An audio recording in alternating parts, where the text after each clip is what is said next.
afternoon. It's a pleasure to be here. I see a few familiar faces, so I'm home. Thank you, Lucy, for inviting me to this session today to speak. Last year, I was here as a guest, and it was more comfortable sitting and listening. And today, she decided you need to get onto the stage. So next year will be your turn. Is that a deal? This morning, I looked at my 11-year-old son and asked him, I said, I need to go and speak at a conference, Auntie Lucy's conference. And they're asking me to come and talk to them about the challenges that I've been experiencing in my workplace and as part of my journey. And he was bouncing his ball. And then he looked up, and so I said, so what do you think I should say? This is how he started, Lucy. Tell them you work too hard. Your boss stresses you, and you come home tired. So this is a summary of my 11-year-old's impression of my challenges at work. I'm not sure I will be able to address the solution to these three, but I'm hoping that by the time I'm done, we would have found a middle ground on how I solve these things. I didn't dare to ask him how to solve it, because I knew what he was going to say, quit your job and come home. And I wasn't ready for that answer. One of my mentors, he said to me, I was telling him how difficult it is sometimes to take a book and read and sit and finish the entire book as everybody's expecting you to do, upgrade yourself, etc. Other unsung heroes or people who have been through journeys and we see them up there, the more I realized that after the profile, like the nice one you hear, she's been, there's the bad and there's the ugly behind it. And anytime I've read about those stories, I'm like, oh my God, so he went through this.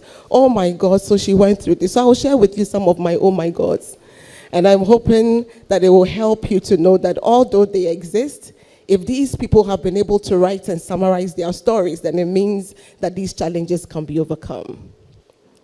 The first I want to talk about is our upbringing. And this is something that you don't control, but it influences the way you overcome your challenges as you go through life. I couldn't have controlled why my father decided to marry 5 or 6 wives. Neither did I control the fact that I come out of a family of 20 children. But I know how my mother raised me. They decided the schools I would attend, St. Joseph's, Pre-Sex, Tech, etc. They decided I will go to church and be part of Sunday school and be part of Christmas Please. But the fact that they decided that you would go to school and you go to church did not mean that they controlled my mind and whether I would listen to my teacher or not. That decision to listen, that decision to absorb, that decision to read your Bible or your Quran, that decision remains yours. And it influences what you become. So your upbringing, although you don't control it, you have control over how you absorb the education, no matter how small that you receive. 2, you control the Christian values, the Muslim values, the traditional values, all the upbringing that you are giving. It is a choice you make whether to receive it or not. And that can influence the way you handle your challenges. Am I landing a point?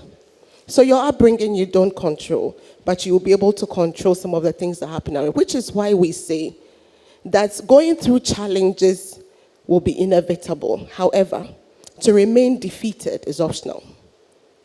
Going through challenges will be inevitable, but overcoming those challenges or remaining defeated is optional. It's a choice that you make. I don't believe that God is a time waster. So he doesn't create us and say, go into the world, remain there, die, and get buried. I think he spends his time doing important things like creating you and deciding that there's a reason why he's sending you out there. Now, in between your time of arrival here and the time you leave, he has business to run. And in between that business, he trains you. Sometimes what we do not realize is that everything we are going through, which we are calling challenges, is part of the training. But this conference allows us to reflect and decide that those things we go through are actually part of life's journeys and life's training. And so how we receive the challenges then become different. And this is a gift I'm giving to you, because if you appreciate that the things you are going through are part of your training journey to get to the end state, then you will receive them differently.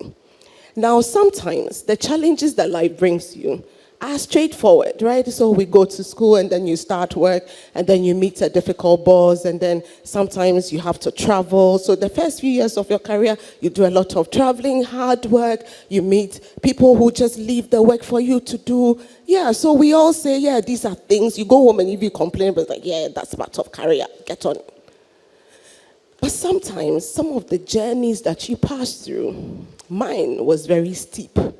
Because I think God realized that this girl starting working from Tigo as an engineer, having to travel around the country, having to work with people, having to sometimes miss her children's birthdays. I have a twin sister. So your twin sister sitting in for you at some of the meetings and looking like you. You know, all those things, yeah. All those things, right? And people say like life is hard. Were actually nothing. They were actually all the gimmicks of life. It was part of life. So I didn't see them as anything. I saw them, if anybody invited me to speak about career, that I'm like, okay, I don't have challenges. But then I experienced death, right? Now I'm talking about challenges you go through as a career person. I experienced death.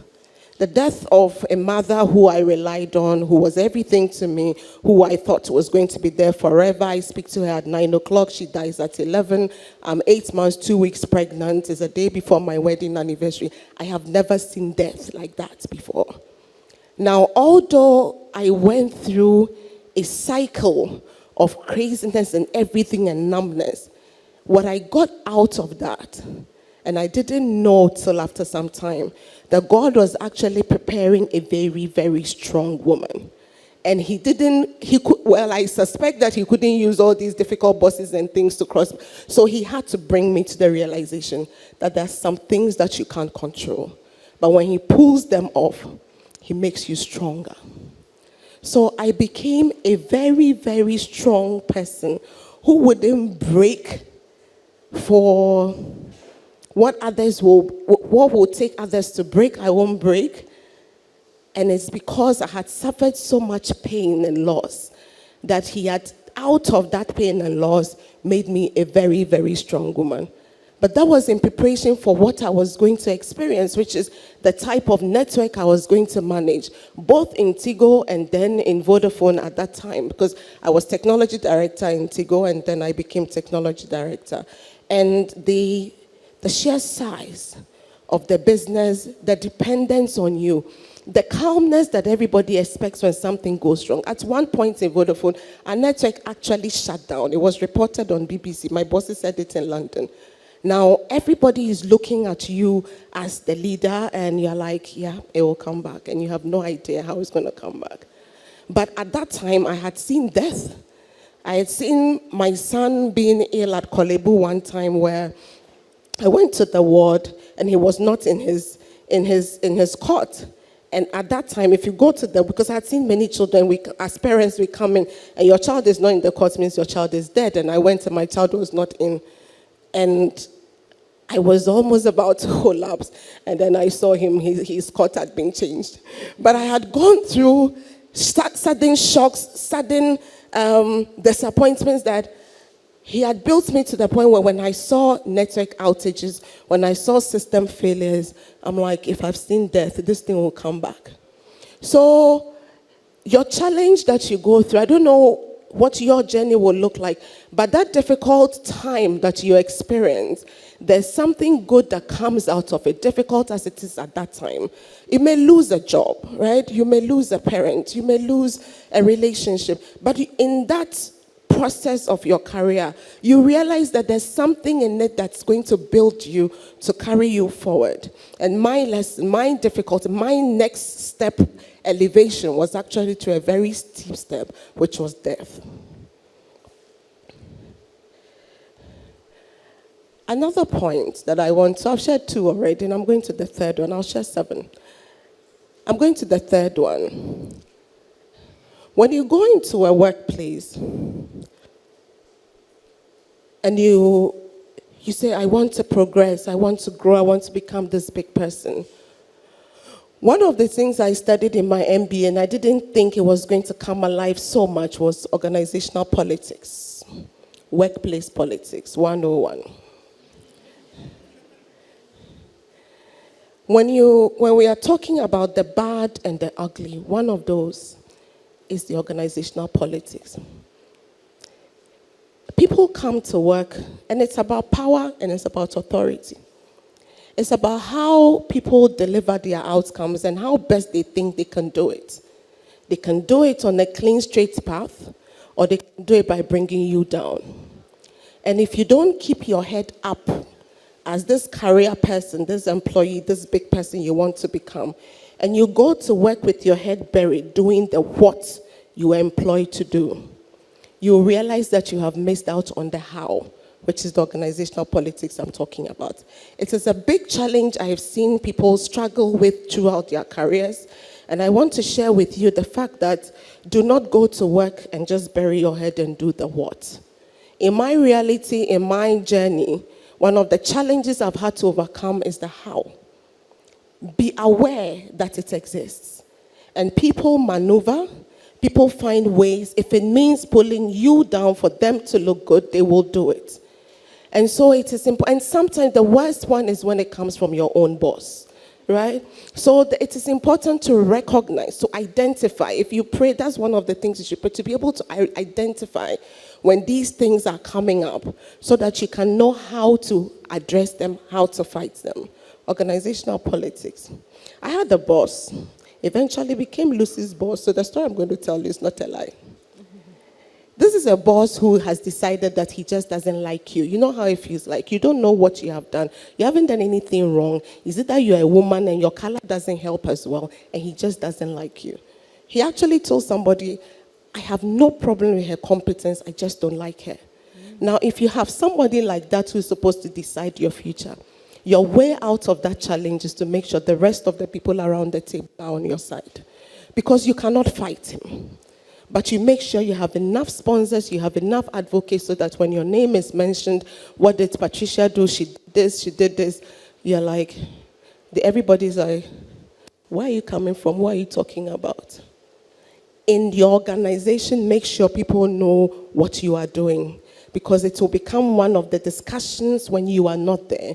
When your next role is being decided, they will discuss you. You will not have the opportunity to speak for yourself. There will be people who have to speak for you.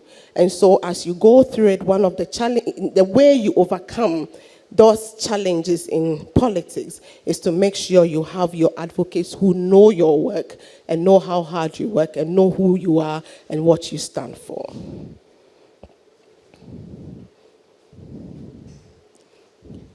You will be promoted.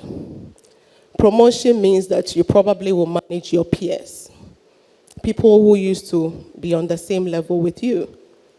Now, some will love you for the promotion, and some will want you out because they deserve the seats better than you, at least in their minds. They believe that they should have gotten the role. One person actually had the problem with he not being invited for the interview, so I was being punished for being invited for an interview that I didn't ask for. So when you are aware of such a challenge that could come with your promotion, you prepare for it. And this is why I really thank Lucy for this topic, because these are not things that sometimes come across. I'm sure you want me to talk about cooking and how I manage my home. I'll come to that. But these are very, very subtle challenges that if you are not alert and aware of, will overtake you, and you will not be ready to control.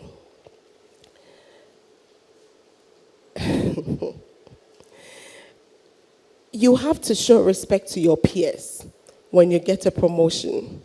Let them recognize the fact that you appreciate their journey they have been on with you to that point, but now you are in control. You are the boss. You would need their support to run the show, but you run the show. And if anybody is not willing to come along, let him go. That's how you overcome that challenge. I have to be blunt about it. Do not entertain. Do not try and manage. Do not try and see if you can fix it. It will bring you down. You clean up, and you clean up well.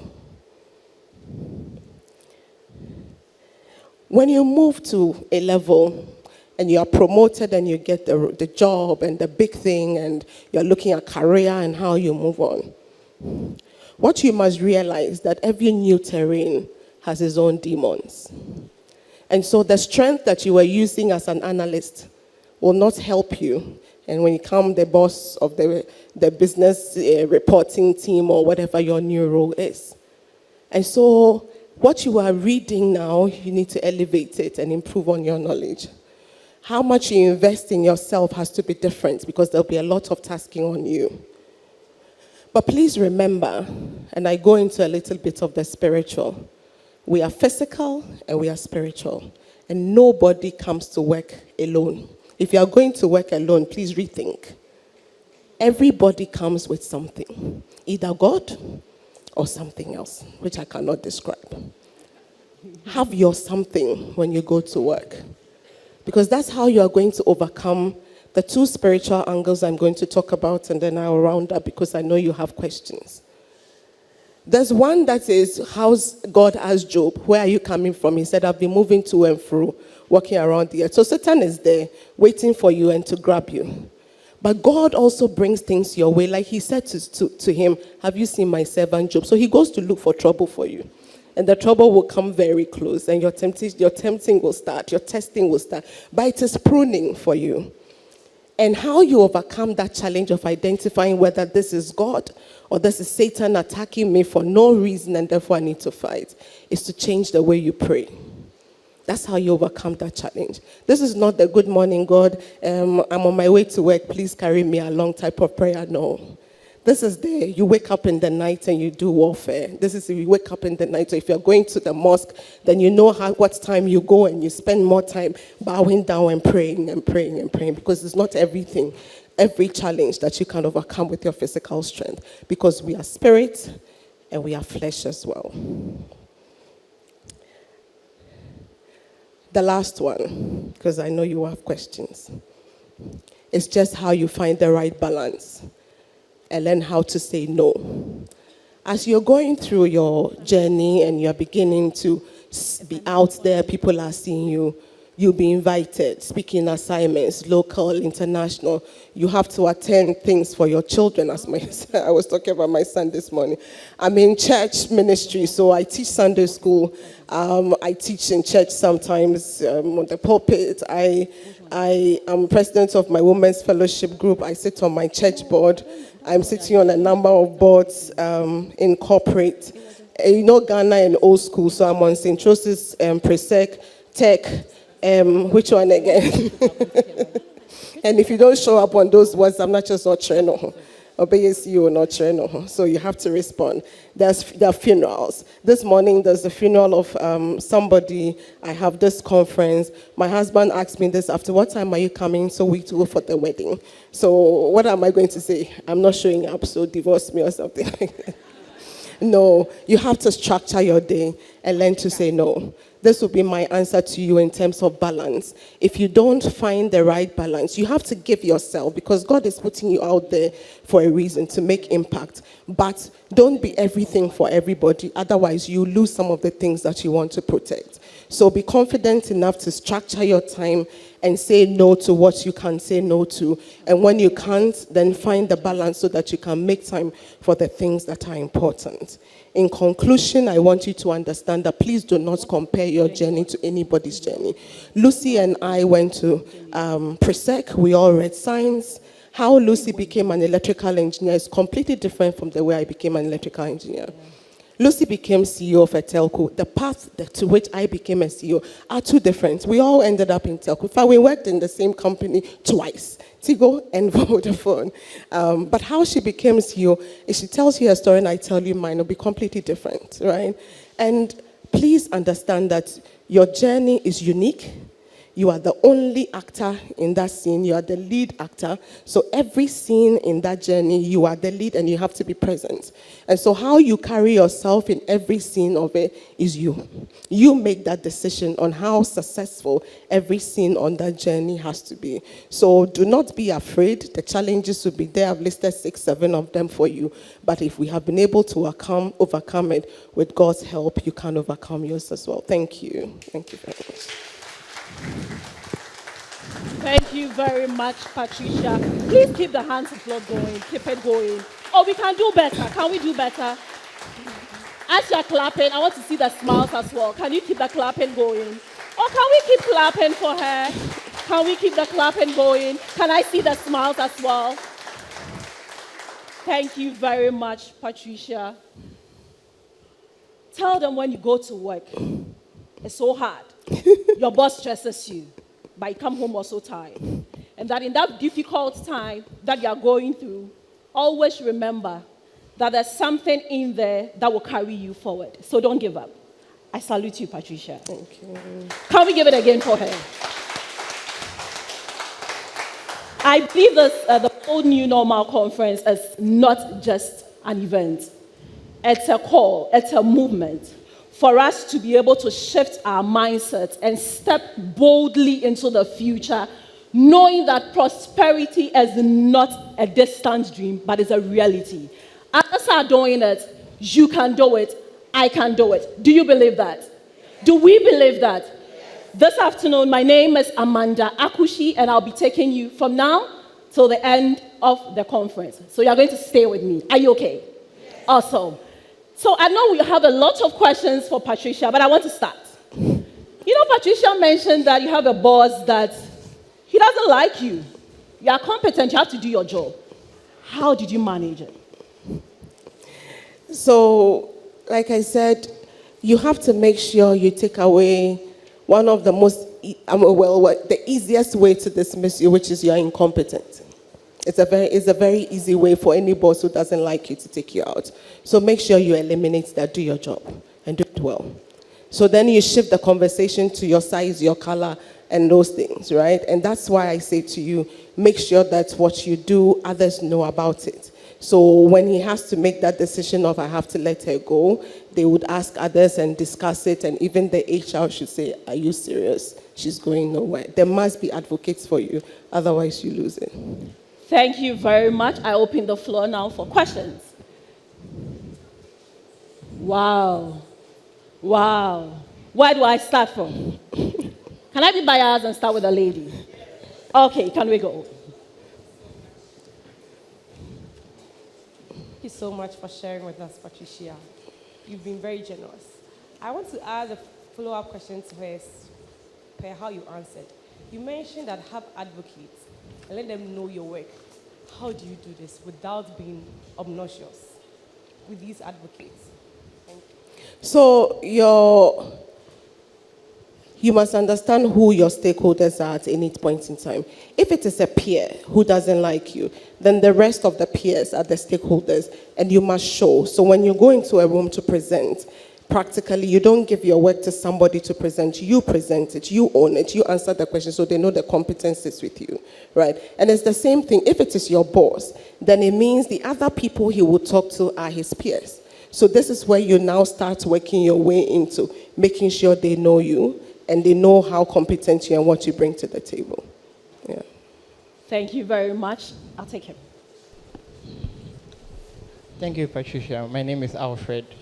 I wanted to find out how you respond to politics in the office. I'll give an example. Somebody discussed something with me on Friday, like last Friday, that, okay, we need your team members to do A, B, C, D. Then I was like, okay, so I called my team member, and they said, oh, by next week we'll do it. Then on Monday morning, I was working from home. Then the same person sent a mail that, please, your team members, blah, blah, blah. And I was like, okay, I was getting emotional. And for some time, a lot of political mails have been coming. And I don't know, I'm trying to find a way to attack it in a way that's not be emotional. How do you do it? So I'll have to go into a little bit of your story to be able to answer you properly. But identify the politics when it starts. And at least you are beginning to feel that this one, the person is not being real, he's only setting you up for failure. So this is where you get what I would call the reference points. So if the story is we all plan to go to attend a meeting or something at a certain time, and then I found out the team attended on a different time and they didn't tell me so that I would look bad, you make it known. When politics starts, you don't cover up. As soon as you start enduring, first identify it, but don't endure it. If you endure politics, you don't have the luxury of 6 types of politics before you have an opportunity to complain. So when you identify it, don't endure it. Make sure somebody knows you have identified. You can confront and say, I have noticed that this is how you have behaved in this matter. I'd rather next time I'm copied on the email. So very upfront about it. If it is your boss, that's what I'm saying, then you find a more polite way of doing it. But let him know that you have identified, you have seen that this has happened. Don't ever let politics slip too much. That's very important. Yeah. Okay. Thank you very much. We have one question here. Thank you, Patricia, for your presentation. You mentioned along the way that if you get a promotion amongst your peers, and you realize that there may be 1 or 2 of them who don't seem to want to ride along with you, you mentioned that you may have to let them go. Have you ever had to let anyone go? How have you done it? Or how would you recommend you do it? Unfortunately, yes, I had to do it. And without going into too much detail, I have to be very upfront about it, that this is not working, right? I tried the respect, the talking to HR, documenting all the gaps. So document it, because the person can take you to court. So document all the issues that you have identified, the effort you made to talk to the person, let's find the middle ground, etc. But be very clear that if that doesn't work, you have that honest conversation and make sure you have your boss's cover so that somebody supports you. And you're like, okay, guy, I tried. This didn't work. We need to end it. I pay you off and you go. Yeah. Thank you very much. Okay, we have a question over there. Hello. Yeah, Madam Patricia, thank you. I'm Dr. Ohene Asante. Yeah, so my question is Can you please speak up? We can all right. My question is about when you have a boss he sees you as a son. And it's my personal example. You know, in medicine, we call something supervised and unsupervised practice. So you have to work under a consultant teaching doctor for 3 good years after you go and do your fellowship to become maybe a specialist surgeon or a physician. And this doctor will remind you that, look, my son, I have practiced at the bench 35 years. So when I talk to you, you have to listen. But this is a special case where you are applying clinical information system to surgical procedures. How do you get your boss to listen to you because you have the information, you have the trends, and you know how things are done, maybe from between Kolebu and 37 or between UGMC and Konfanoche, getting your boss to believe that, of course, you are his son, but when he gives you the opportunity, you can function effectively. Thank you. It depends on the circumstance. So it depends on the circumstance. If he has to take the ultimate responsibility for that move you are going to make, and I've been through it recently, let him win. Do what he says. If it goes wrong, he carries it, right? Make your point. Document your points if it's like your boss. And then after that, let him have his way. If it goes wrong, and it went wrong in my case, then you get an opportunity now to implement what you said, because at least you give the boss that respect, right? If it is a person like a mentor who is sitting outside your responsibility and therefore has no control on how you grow, then be bold enough to say, I hear you, but let's give mine a try. And go ahead and do it, because he's not in the line of your promotion or consequence management or anything like that, right? Okay, thank you very much. Some people have started using it against me that they are competent, but I don't like them. But I like them, so there's one here. Oh, I have another one, so let me go here first. Hello, Patricia. Thank you very much for your presentation. I mean, for me, I picked out being aware of everything that is happening. And then while we're speaking, I was reflecting on how it applies to me generally. I remember that David mentioned culture as being a very important factor. So you realize that in the Ghanaian culture, fear is something huge. And so even for right when you start a career going up, fear is a huge component from school to your career. How do we manage these fears and take bold steps? Because it's a season of taking, it's a bold new normal. So how do you manage that fear culturally? I mean, to the core, to take bold steps? Fear of the challenge or fear of a human being? Because if it is a fear of the challenge, then it is a limitation. It's like a chain that is wrapped around your hands. So it's about fear generally. So you see, growing up in a strict home, you realize that things have to be done in a certain way. And so if it's not done in that way, you are shouted upon and that fear builds up. So by the time you are grown and in a place where you have to be taking steps, you find that you are not able to take initiative. Yep. So it's that fear it's like that mental chain of an elephant that has been tied, that has had its feet tied up since it was a child. And so now that it's free and able to break free, it just can't, because that fear has been built up and it's limiting. That's the fear I'm talking about. Okay, so very clear. Now, with that type of fear, it's a mindset. And that's why I call it a chain that's holding you. And so attending conferences like they tell you that you can break free from that chain and nothing will actually happen. But it is an effort, it is a deliberate step that you have to.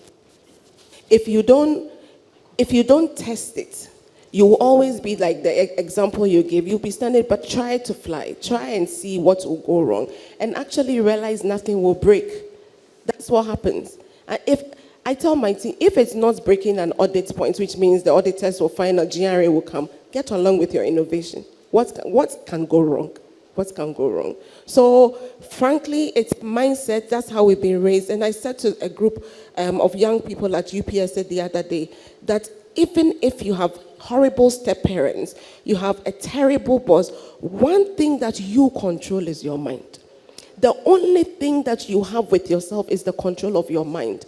And you have to take it away from the person, irrespective of how terrible the person is. So it is that mindset, that control, that will allow you to say, I would test this, I would do it and see what goes wrong. Yeah. Thank you very much. We have a question here. Thank you so much, Patricia. My question is a follow-up to what Jennifer asked earlier about firing a team member who is becoming difficult. So let's assume that there are two people in your team who are making your work difficult, but you are not in the position to fire. You don't have the final say when it comes to their stay.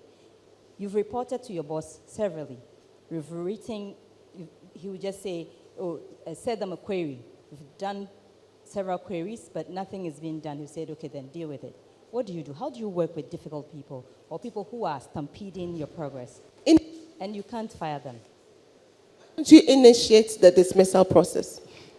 Your boss would tell Because you are in between the queries and the first warning, second warning, and last warning. After last warning is dismissal. So initiate it and see what happens. Date. Somebody will have to write the dismissal letter, right? So you go to HR, draft it, and give it to them. I want this person dismissed.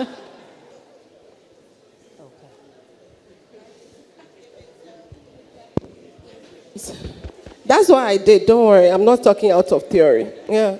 Because there were many godfathers, so I did it, right? And then, how dare you? And I said, I've done it. If it's somebody that you generally cannot let go because even if you attempted it, HR said no, the boss said no. There are ways to work around those people. You ignore them, right? You don't depend on them. This is, I'm telling you some things. It's real. Don't depend on them. If because you are in control, the person works under you, you have the right to give him something to do, give it to other people.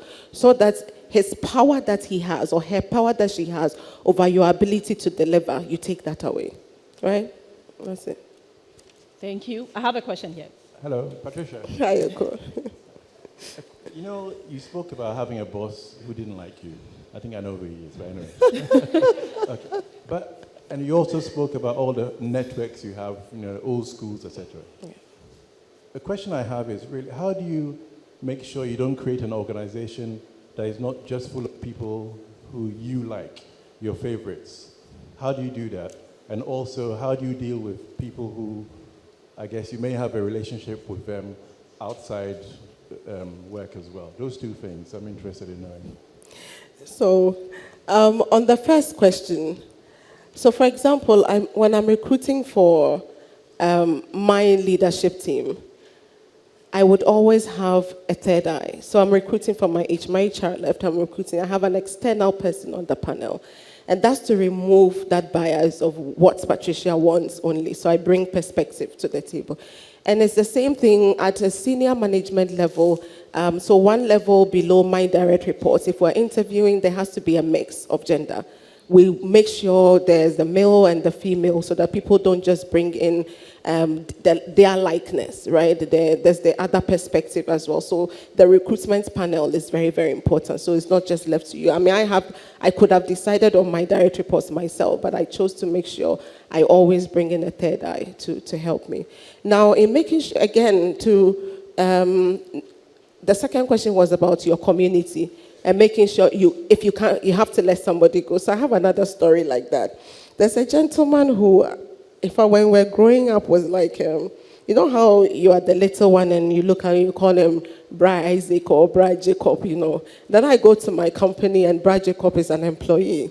And I end up becoming like a boss's boss to Bra Jacob, just for the sake of the conversation. And Bra Jacob is not doing his job, right?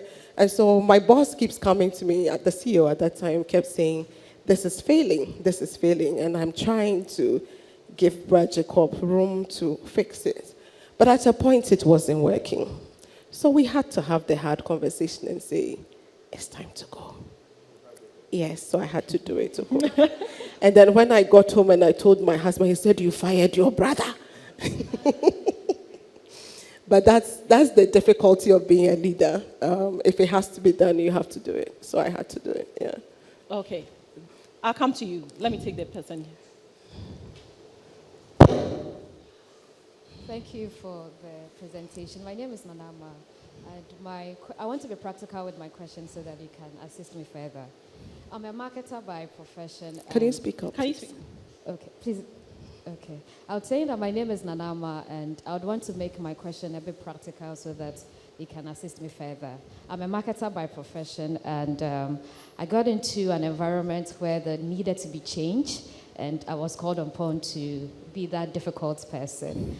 It was really challenging for me the first 3 months because as a marketer, we are looking at the numbers, we are looking at revenue generation and all that, and the people that you went to meet don't understand that language. And speaking it up, it makes you the bad person. But I had to take that decision. And for 6 months in that role, I would say I didn't have any advocates.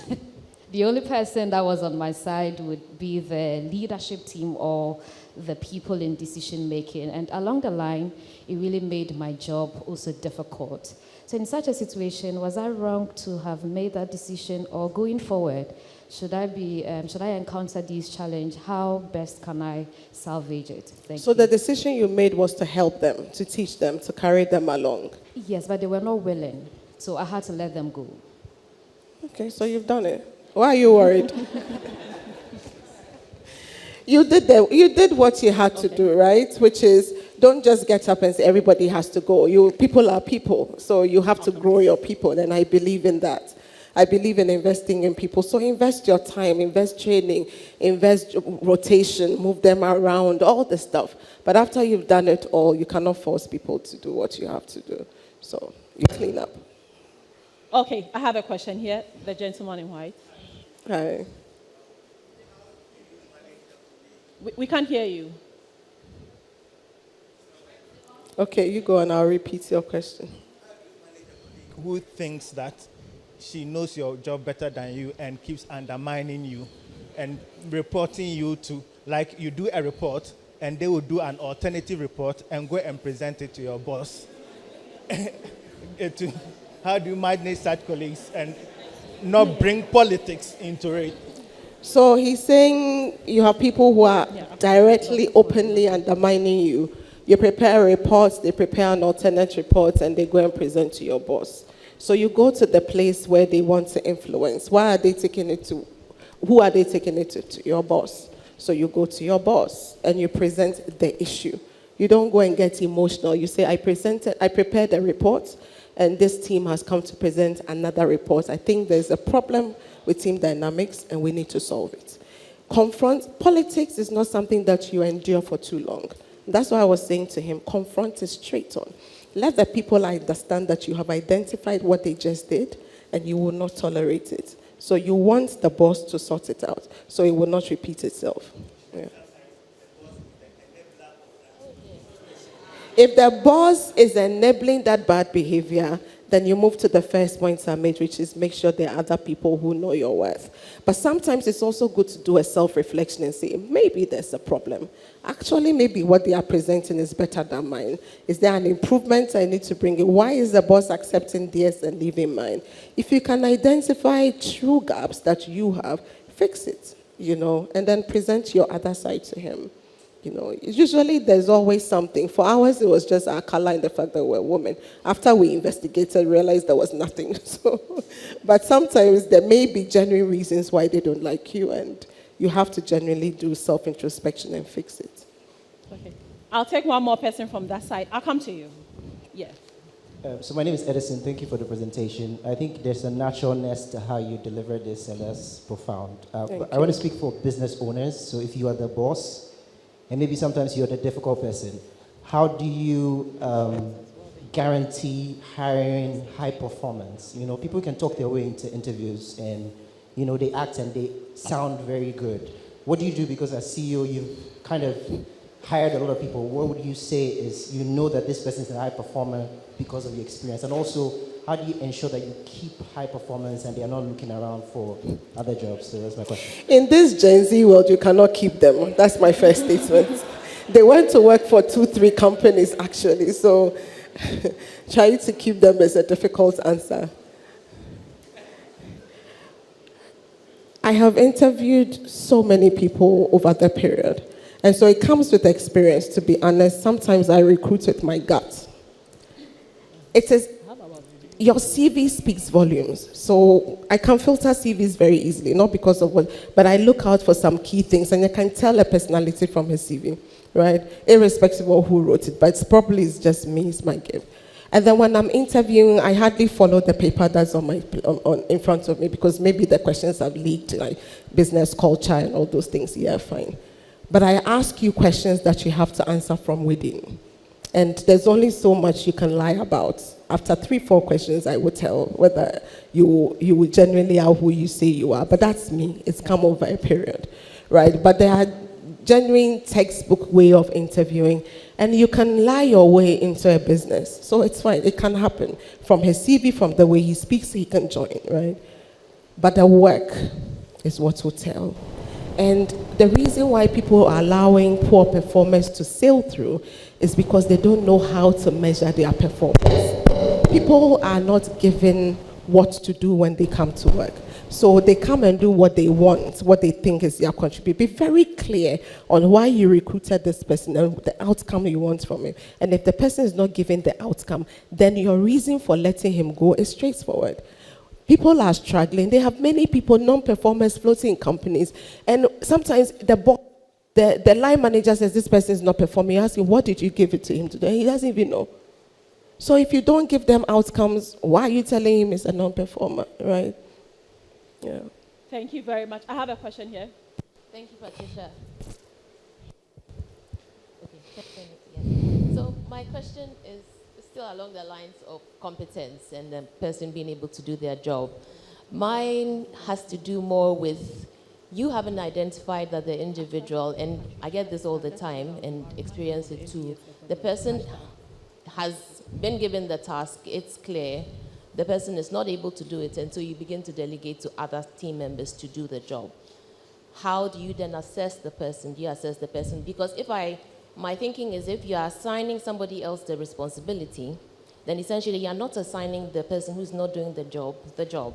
So at the end, if you are going to, for example, assess the person, maybe you end up giving maybe 10 tasks to somebody else and then the person who's not competent is now ending up with 2 tasks or 3. If you're assessing in the end, if they do those 2 tasks, it will look like, and then the person and assess performance? Sorry. How do you then assess performance, particularly for the person who is not competent and whom you're having to assign their task to somebody else? Okay, so very straightforward. And for supervisors, leaders, managers who are here, your team is a reflection of you. I know it sounds hard, but the quality of people in your team is you. So if you have a team member that's not delivering, and that's what I was saying to the lady at the park, you work the process through so that you can let the person go when somebody comes to do the job. The only reason why I told her to take the power out of the person is when you have been prevented from letting the person go. But if you have a team member who is not delivering, you take it on yourself as your contribution to life that this person has to know, right? To the point where you are clear that this person is lazy and doesn't want to do his job, then you start the process of exit. But do not take the job from him, assign it to somebody, and let him just do two things. He doesn't share his salary with anybody, so he has to do the job. And that is your responsibility. As nobody says that the line manager or supervisor's job is going to be easy. You will have to delegate extra time to this person. You have to invest in that person, because at the time in our business we do calibration, and it's peer calibration. So you bring your team members to the meeting and then we discuss their performance. It is a shame if you sit there having worked year with the person to now come and tell us that this person is not doing well. What have you been doing for 1 year with this person? So there's some responsibility on you as the line manager to figure out the person's development and grow him. Nobody is stupid. People have capacity. It's just how you extract it, you bring it out of him, right? Or maybe his strength is not in the specific task you've given him and he's useful in something else. As long as there's the willingness, you can reassign him. Yeah. I'll take 2 more questions. I know. One will be from here and one from here, then Patricia will give us her last words. But she'll be with us, so please. So one question here and the other from the side. Thank you. Thank you for your everything. My question, you seem like a very generous, kind of thoughtful person, but also it seems like the trait that really stands out is that you're not nice. Like you're not a people pleaser in that way. And I think that seems like something that is an asset for you. And you talk about being, like needing to set boundaries so that you're not overworked, but then also being decisive, like when people are not doing what they need to do, or when if someone's related to you. And then you are also, it seems, I think, a Christian, and therefore should be living out as Christ, turn the other cheek, which in our culture I think translates to being nice. So I guess my question then is, for someone who is kind of nice and people pleasery, how do you become more not nice and less people pleasery and more decisive in that way, while also, maintaining that like welcomeness and also, being taken seriously? I hope my question makes sense. Very clear. But not insulting, hopefully. People must know you for who you are. And your team member must never be confused about where you stand in terms of principle. So it's great that they identify you as a great person, you invest in them, but they must be very clear on what you do not tolerate and what your principles are. What happens to leaders, what they struggle with, is that they swing to one side so heavily that the day they decide to be strong, to say, I don't tolerate this, I want this to happen, people are in shock. And I think it's something that leaders must learn not to let it happen. Your people who you work with must know what you stand for, so that when you exhibit one side of you or the other, it doesn't come as a surprise. That would be my summary. So take the last question from our gentleman there.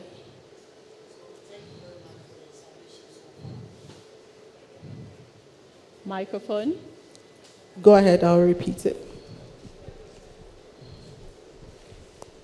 So thank you for your submission so far. So I'm Quist. You said, don't endure politics for too long.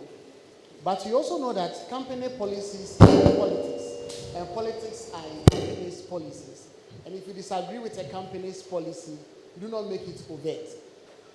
Now, you find yourself in an organization where you manage a lot of confidential information. patient information which is confidential, and you disagree with the manner in which the information is being leaked out.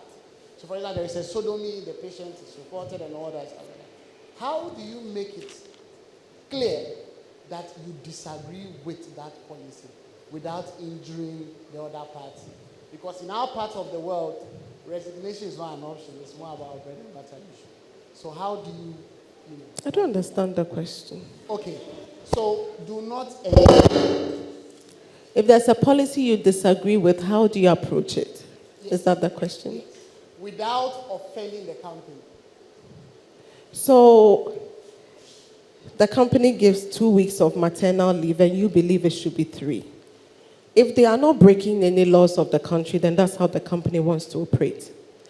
The time where, and you can say, make a recommendation. Sometimes we think we have an opinion and we want to tell the people, especially entrepreneurs, how to run their business. Boss, it's not your business. It's his business. That's how he wants to run it. 2 weeks, that's all. So if it's not, I'm just using that as an example. If he's not breaking the law, then when you are going to a company, try and understand what they stand for, what they believe, and go with it. However, because you're a change maker, you want to make a difference, you want to express yourself in saying, I have an opinion. It is how you do it. Because culture is dynamic, and so you have an opportunity to influence the culture by you being the organization. But it's who is the stakeholder, who you can influence to make the change. So if it is an HR policy, then you speak to the HR and say, this is what I think, this is where I am coming from, and this is how I think we should be able to drive this change. Find the stakeholder who will make the change, than just be a noise maker talking to some company where this thing they do there. When you do that, you raise dissent because people become very defensive, right? If it is something that violates your principle, right, and they are abusing people, the way they treat people, it just violates your principle, you can also walk away from the organization. Because that's, like, for you, you cannot stand it. They believe in things you don't believe in. And this is fundamental to the way the company has been set up. It's too big a problem for you. Just leave. Fair? Thank you very much. Patricia, please, your closing remarks to us.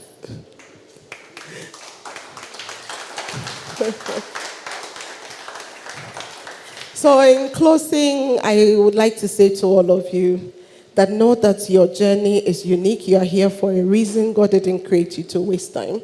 Whatever challenge that you encounter, please identify it as a challenge. My sister calls me 3 options, and it's because when the challenge hits you, I ask you, so what do we do? What are 3 options? There's always a solution. There's nothing new that has happened in this world that's not in the Bible or the Quran. Somebody has experienced this before. And so there will be a solution to that challenge. But please see, in summary, please see that challenge as a step and a part of your growth journey. If there's any important thing I want to leave with you, that's it. You are not here wasting time. Whatever challenge you are going through, it is part of the steps you have to take to your growth journey. Thank you very much.